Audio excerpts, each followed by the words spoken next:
Call to order. Do we have to do the notice to the public? Is there any public online? Matthias. Nope, there's not, that's staff, so you do not have to read it. Very good. Unless you prefer to. Public comment? I don't think we have any, no public. No. Items of discussion, number one, emergency repair. Okay, I'll take the first item. All right. Thank you, directors. So this item is for information only. It's regarding the emergency repair of the 18-inch water line, water main on Rincon Avenue, and we're going to pull up the memo and put on the Control L view so you can see that. So you may recall this item was brought to the board at the regular board meeting on October 4th. So the incident occurred on September 25th. So for policy, we bring it to the board at the next available opportunity. So this repair was on an 18-inch water main installed in 1956. It's our Unit C line. It's our connection to the first aqueduct. It's out on Rincon Avenue in Escondido. So the incident involved September 25th. We were notified there was a leak. We responded and immediately noticed, water coming out of the ground. Of course, water operations got on it, and it took some time to isolate it. It's an 18-inch line, so we had trouble finding a functioning valve. So we actually had to go back onto the west side of I-15 to find a valve that we could actually shut off. Mhm. Good news is this is a redundant supply line. There's no services off this line, so nobody was out of service. So the public wasn't negatively impacted as far as water service. Few hours after the leak, we responded. A sinkhole appeared in the road, and we had to. And Ricardo, by the way, I apologize. Ricardo Cervantes is our construction inspection supervisor, so he's here. It was him and his team that responded to the repair along with their operations staff. So we got an outside contractor involved right away. We actually poured a zero-sack slurry into the sinkhole to stabilize it so that we could respond the next day. Obviously, we notified Escondido staff, let them know, and then we began the repair efforts. So we did reach out to Casa Arietta. We've used them in the past. You may recognize their name. They've been very responsive because of the nature of the repair. It was deep, about 13 feet to top of pipe in the middle of the road, a lot of groundwater, impact to traffic because it's 18-inch steel. This is bar wrap steel pipe, so it's sort of a complicated repair. We did bring in CAS to help us out, and we can do that. The GM has the authority to do that for our purchasing policy, as you're aware of. So I won't go through the details. You can go to the next page. I won't go through the details of all the things that we did. I will show you some pictures though, but I can go over those if you have any questions. So that is the sinkhole in Rincon Avenue. And like I said, we put a zero-sack slurry into that. So it's just sand, water, and fly ash, right? No actual cement, because we knew we were going to dig this up the next day. Took about 20 yards. Go to the next photo. Deep repair, big shoring. We had dewatering in effect, along with treatment. A lot of coordination with the city of Escondido, not only traffic, but on their stormwater side as well. Next photo. So that's the piece that we pulled out. So it turns out the repair or the leak originated from a weld joint. So this is the 18-inch pipe that was removed. There was a butterfly valve within, 9 feet of the actual leak that was non-functioning. So that was one of our non-functioning valves. And what we found is coming off of the main line, there was a T fitting with a valve and another T off of that, not shown on the as-built. And it was the mainline weld of when this was put in from internal corrosion. That was the source of the leak. So that's where the failure was. So we ripped this whole monstrous piece out of the ground, replaced it with straight pipe, and that's what you see here. We put a new valve in, a new functioning valve, gate valve. District supplied it, so we supplied the valve, the flanges, etc., to try to bring those costs down. And Jason, one of the things, the functioning valve that we found was, I believe, almost a quarter mile away. So this is one of the reasons we're putting this valve was important. Yeah. Now we have a shorter distance. Yeah, it was an opportunity to, as you know, gain greater control of the line. So that's why we decided to put this valve. The non-functional valve had that not been an exercise program. I don't know that, but interestingly enough, when we cut open this, we found a rope wrapped around that valve. So that's probably contributed to the fact that it was never gonna work. And that was a shiny rope. It was not from 1956. Where did it come from? I don't know. I can speculate, but I'm not going to here. We also took an opportunity to do some opportunistic condition assessment of the line. So we had worked with the contractor. We put in a CCTV camera, ran about 400 or 500 feet east up the line. And when we bring this back to the board, I'll actually include a photo of the interior, but the interior looked really good. Interior lining was in good shape. Good. Welds, the interior joints looked good. Looks like that stabbed pipe, not welded, so probably gasketed. We did find one abandoned blow off that I have some concerns. There's some bare metal, so I'll be working with ops on how we can go back in and fix that. It was about 400 or so feet away from this. To the west of this, we couldn't really do any CCTV because that butterfly valve was there, and the pipeline goes into like a compound vertical curve because it crosses a bridge. So good opportunity to kind of look at our assets and say, hey, how are they doing? And good to know that this leak was obviously on a weld, a specialty fitting. So you go to the next and last photo. So a lot of backfill that cast performed, and then the paving, you can see it there at the end. About 40 tons of class 2, I think almost 210 yards of asphalt. So a big paving operation. Obviously, it lifted the road, created some ripples, and those are usually those costs that really, those efforts really drive the cost up. Moratorium street too, so. Yeah, that's right. The street had a moratorium on it. So good news is we have a really good relationship with the city of Escondido, and they worked really well with us to minimize the repair efforts. So if you can go up like I think 3 pages just to the fiscal impact, I want to touch on that. So we haven't so fiscal impact, we got about 23,000 in district provided materials. We have some staff time of 10,000. And the price tag for CAS, I think we just got this 2 days ago. It's $260,000 when we submitted this memo. We didn't have that number. Staff is reviewing that. We'll review it against the dailies, check it, make sure everything's good. And then once we're satisfied that it's accurate, we'll bring this back to the full board, targeting January 17th, I think is our, so the plan is to bring this back on January 17th and ask for the board's approval of the invoice to pay CAS for this. And that's all I have. Do you have any questions? Well, real quick, as the committee members are aware, when we have emergency break, the general manager authorizes it, and Glenn was able to provide the board an update and the GM update that this was occurring. There's a big time lag because by the time we get the work done and by the time we get the invoice, so we could bring it to the board once. And today is the first opportunity to bring it to the engineering committee where we had most of the information. Yeah, I'll say, so the break occurred on September 25th. This paving occurred October 20th, and then we just got the bill to. Did you have a map of where it's located? I don't know if you can pull up GIS, but it's like the north end of Center City Park. Reedy Creek. Yeah, so it, on Rincon Avenue, at Ash.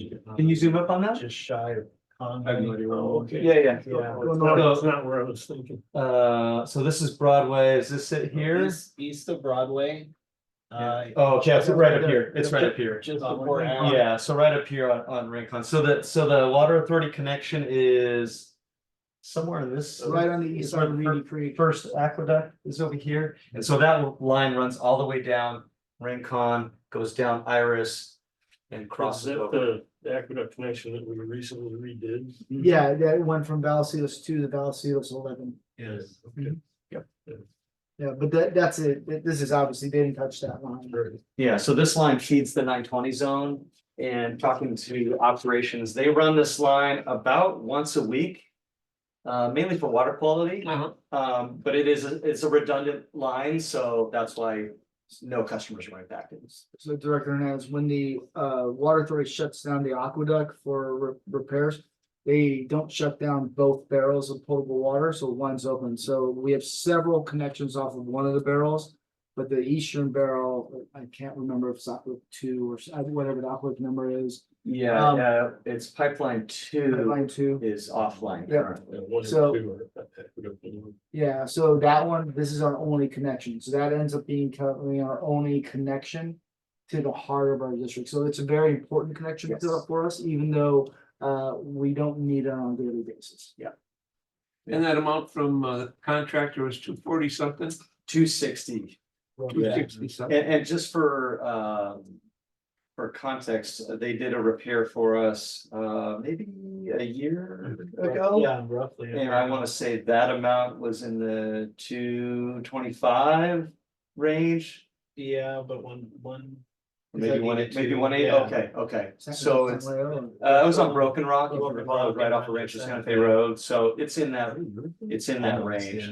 Obviously, emergency repairs, you pay a Oh, little yeah. bit more, but we do everything we can to try to reduce those costs with purchasing materials. Again, we took a little advantage of, hey, let's replace this valve that's not functioning. Let's also do some CCTV inspection. So we kind of use an opportunity to gain some more data and make the, system more robust. Yeah, no, I mean, great job. Yep. All right, item number 2, fiscal year 23-24 capital improvement program quarterly update. I will be taking that one. So now, right? Yeah. Thank you. Directors probably realize this is available on our website. We didn't navigate to this page today, but this is under capital facilities and engineering, and you can get to our active CIP projects. It takes you to this map with the thumbnails, or you can have a list view of the projects. And we've been kind of quiet in the board meetings lately in capital facilities. Not a whole lot has been brought to the board in the last couple months, but don't let our silence kind of confuse you with inaction. We've been very, very busy on multiple fronts on these projects. Just to kind of give you an update on projects in construction currently, nearing completion, projects that you can expect to see at the board very shortly for acceptance. That includes the Palos Vista motor starters upgrade. The project is really at the finish line. We're just waiting on one little component to really finish it up, train our operations staff and accept the project, and then that will be done. We also have the Montiel lift station force main and gravity sewer. That project was recently started in October of this year, and we're expecting it to be complete in January. There remaining segments of gravity sewer rehabilitation in our easements, 10-inch diameter rehab, and then just the last segments of force main install on Montiel. We've already cleared Nordahl Marketplace, and really all the big hurdles are, knock on wood, behind us. And then lastly, the last one in construction, which is really, again, kind of at the finish line, is the 16-inch diameter emergency bypass rehabilitation. And if you click on that link there, it'll take you to the actual update page. We have not updated these since the end of Q1, so we're about to do it again at the end of December, where all these will get refreshed. But this kind of gives you the most comprehensive look at any given project you're looking at. We're just waiting on the last remaining 16-inch diameter pressure liner on the fail-safe of this project. Everything else is complete. We're having a little bit of trouble getting that material procured. It's kind of delaying us a bit, and nothing's more frustrating than really being at the finish line, but not being able to accept the project. So hoping to do those 3 behind us here really soon. And then what's new to construction, the newest thing we have of significance in construction is the Metal Arc fail-safe rehabilitation, Buena Reach. This project, we just kicked it off and mobilized in November. They're out there digging and laying currently. They have 2 shutdowns proposed for next week, the first shutdowns of the project, to open the line and start forming some of our access manholes around the line. And so ongoing work with our fire responses, coordination with the city staff, coordination with the city of Carlsbad has been one of the items with this project that is ongoing. And then Couple projects in design, which you can expect to see very soon, are 2 water line replacements. The first one being the Los Postos water line rehab, and the second being the Tres Amigos water line replacement. Tres Amigos is a priority project. We are expecting that project to bid out in January or February. First actions you'll see are probably that January 17th meeting. We'll have a CEQA open. We will open the public review period for our ISMND on the Tres Amigos project, and we'll also probably bring the addendum to the PEIR before the board for the environmental component of the Metal-Arc sodium hypochlorite conversion. So 2 environmental items, probably the first meeting of the year for capital. Besides those 2 water line projects, really the 800-pound gorilla in the room is the Metal-Arc upgrades. So that includes the CCT expansion and the conversion to sodium hypochlorite. Both of those are at 90% now, moving to final. Sodium hypochlorite's a little bit ahead of CCT. Been in talks with management and stakeholders and our engineers of record on the project. Seeing a lot of benefits to planning these 2 projects, marrying these 2 projects in construction under one contract, and that's really just been in talks at this point in time. Nothing's been formalized, but it's looking like we could really achieve a lot of benefits in construction schedule and also probably realize some cost savings with scope economy and things of that nature, kind of combining these 2 into one.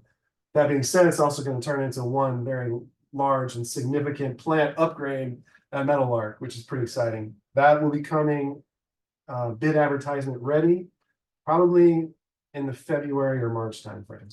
And Ryan, remind the committee members with the CTT expansion, we've gotten some significant grant money to help offset some of those costs, correct? Do you know where the grant money sits? Or I know, Jason, you may know. I think we have about 2.4 million awarded to the district, and we're chasing more. Yep, we're chasing more to get up to 3 point, low threes, It's not- And what's the overall budget? of just that project. CCT, the approved budget is hovering around 10, I believe, and It's a significant percentage. Yeah, well, the most you can Yeah. get is 25%. Yeah. Something. yeah. 9.7 is the 9.7. CCT. Okay. Yeah, we're constrained by a 25% So, match. so we got a little bit of federal money. USDR. Federal. Yeah, we got a little bit of, state money, and the state doesn't count towards the federal 25%, so we're trying to get 25% from the feds. The state money's dried up, so that's just kind of the icing on the cake on top. So we'll hopefully get a little bit more than 25% total, but that's about the best we're gonna do as far as grants, but it's better than nothing, right? Yeah. And that's it. Really just teeing up a lot to come before the board now, probably in the 3rd and 4th quarters, to close out our fiscal year. We're tracking really good. A lot of things are right kind of where we had hoped they would be, and then pushing these other ones that are kind of at the finish line, across the finish line. That's kind of the big objective. All right. And I was gonna just say for context, when Ryan says we've got a lot of construction projects, got over 18 million that the boards approved this fiscal year in construction. So there's a lot of trains that have left the station and Mhm. hopefully some that are coming to a close here. So We'll get that percentage completed. That's what we're working towards. we're gonna try to make that happen. I got a question on that Montiel Road Force Main. mhm. Businesses aren't impacted along Montiel, are they? No, we're back to I mean, there aren't daytime. any closures or anything of any businesses? No, as a result of- no, they have full access. Okay. I saw something on Facebook, somebody was complaining that Yeah. one of the businesses she thought it was closed, and that didn't sound right. Oh, on Montiel itself? Yeah, No, I didn't think so. it's traffic control out there, and we're complying with city of San Marcos, traffic control permitting. It is day work, but access to business and residents is available 24 hours, Okay. so. They're starting to move away from the shopping center now, so Yeah. it'll lessen the impact. Good. We're working towards the lift state. Yeah. All right. It's been great. Item number 3. That was informational. Yep. Thank you. Item number 3, district contract bid administration pilot project. Yeah, okay, so I'll take that one as well. This is really just reporting on capital facilities TPI, we have a strategic initiative. This fiscal year to pilot this program for digital contract, document bid administration. Or in other words, a platform like Planet Bids. If you're familiar with Planet Bids, a lot of agencies use a centralized platform to, you can advance to the next one, to really, for what we're using it for, is bid opportunities. We can branch out and do more with that, with more than just bid opportunities. For instance, we could advertise RFPs through this channel, through this platform. We can do more than just advertise for construction contracts here, but we're starting with just bid opportunities. And so far, it's really provided us with a sound platform, where, go ahead one more, where all the information is really centralized. You can tap advance. And it creates kind of how you see here, where all the documents, for instance, are on the same at the same tab or file location. You can have a summary of prospective bidders and their information all laid out before you. Questions and answers which come in during bid phase are automatically cataloged and itemized here for you. Addenda, emails, documents, and bid results are all compiled in this one central platform area. Makes it very organized and quite a nice service actually to subscribe to, because it really, in the past in Capital, we've used plan rooms and advertised through largely word of mouth and emails and contractors we know from the past. And so a lot of that is in some ways kind of disorganized. If it can vary from job to job very much.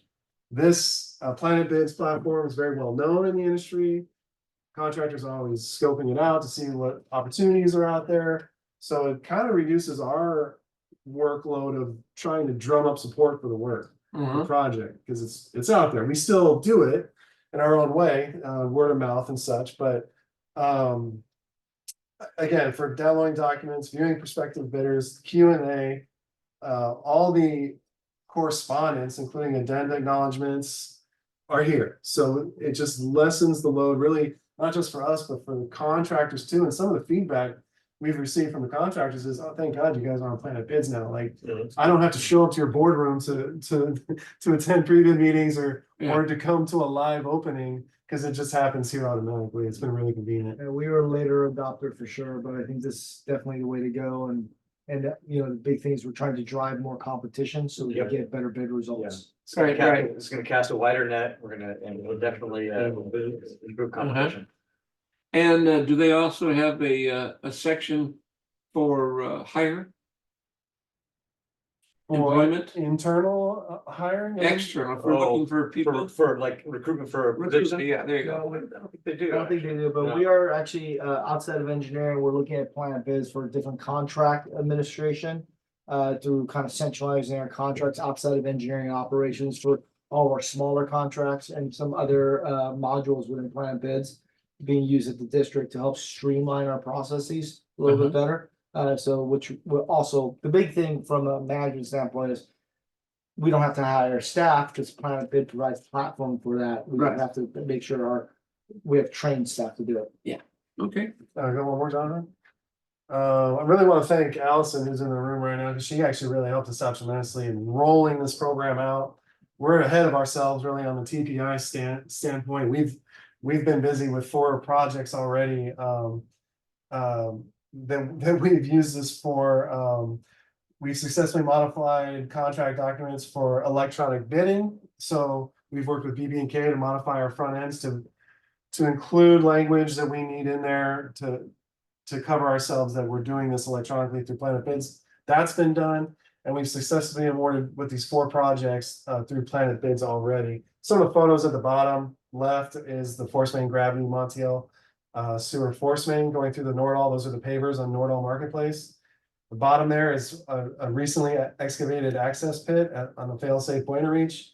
And then the fail-safe Buena Reach again with the HDPE 16-inch diameter fusion bonding machine right there. And this is all very recent. The one thing I will say is everything is electronic except for the bidder's bond. The bid bond, something working with BB&K, has to still come in as a hard copy document. But it's similar to how they would have normally submitted a hardcover bid in the past. It's just not the full bid document, it's just the bidder's bond. We take that if they have submitted it on time and they have this there, they're good to go. So that's the only caveat to this at this point in time, but so far working great. And you're working to get the bond electronically approved? That's more of a legal, and Allison might know a bit more than me, but I think it's more of a legal recommendation that you can't accept electronic bid bonds right now. It may be something we can do in the future, but right now BB&K is not comfortable accepting that. Yeah, that's too bad, because go through all the electronics, that's pretty straightforward and easily accomplished, and then Yep, you still have to shuffle around and get somebody to get a delivery here or true. mail here. And that also the case, they're also not too surprised when we tell them that. It seems like they're It's having to not- do that at other agencies Ah. as well. We're not the only one. And BBK represents several agencies. so- Yeah. So- Exactly. And this was an informational item. If you guys have any questions, be happy to answer that. Otherwise, there's no action required. Yeah, this is the 18 million that we spoke about. These are the projects that the board has awarded, recently. Yeah. So, and this is a TPI goal, part of our 2024 goals, and happy that Ryan and his staff are ahead of the game on this one. And really quick, just to cut for the committee, perspective, Ryan and his entire staff are here. Yeah. So you have one member here, Yeah, one member great. there, there's 3 people, so. Well, they you've done a have- they good, have great lot of job, work. everyone. I Yeah. really appreciate it. Yeah. make I sure you give support them me. the kudos, honestly. They're the ones doing the Everybody work, give the you real a- work. So, Heads up, kudos. you're gonna see a lot more of us in the months to come with the board. So we've been Oh, good. quiet, but that's gonna change. So. All right. Well, terrific. Anything else for the good of the order? Sir. I think we're adjourned. Thank you. Nice job, everyone. Thank you. Appreciate it.